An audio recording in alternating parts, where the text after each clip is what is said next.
Chair, bumaba na ba yung supply from 2016 to 2023 based dun sa survey? So sabi nila law enforcement daw yung mga kaalam.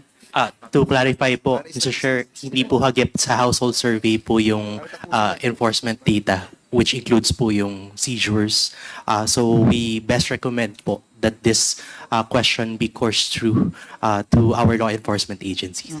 Thank you. Anyway, Mr. Chair, wala na yung PNP. Sila na lang tanungin ko later. On the next meeting. Thank you, Mr. Chair. Okay, thank you, Congresswoman Castro. The first to interpolate the presentation of Senator Trillanes is Congressman Rog Gutierrez. But before that, just one clarificatory question sa PSA. Yung survey na ginawa ng DDB, do you confirm that that is an accurate survey result? Your Honor, good evening.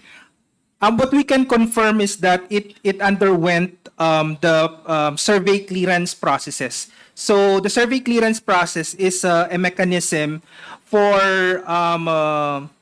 government agencies to secure a clearance on the methodologies. Say, for example, if they have a sampling design, it should be a probability design of sampling. The way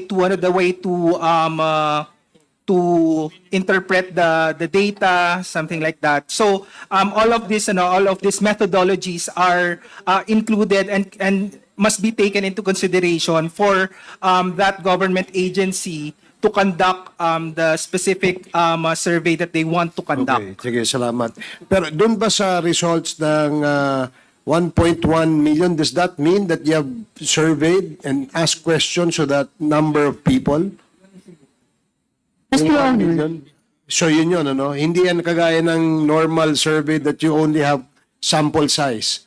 So dito, actual number. So when you say 6 million yung na-interview, 6 million yung results, that means you have interviewed 6 million people. No, sir. What we mean here is an estimate of the population. So meron po kaming number of respondents that we have that we get, no? Like for example po,